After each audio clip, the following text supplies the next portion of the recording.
En taju miksi ihmisjengi pistää suone ja miksi on levinnyt tänne rauhassa Suomeen. Äly mitä järki siinä oikein on. Vois vaan kuolla depadella, ei kiellä vähän aikaa, ei siinä oo.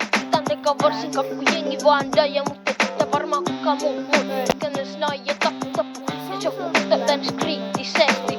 Miks ne kettyy tai hikisiä huumeita? Osta mini-heroini, marihuana ja speedi. Ja miks ne vetää sitä säkkää? Miten kasvu lyhentyy pikku pätkää? Nipputu pari miljardiin aivostolu. Mitä mutsia vaan ja kyl niin toru. Mut se vaan kinuutta New York koru.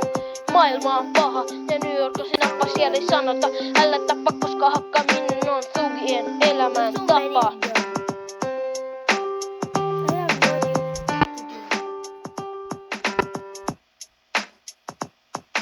Back. I think I'm done. Bye.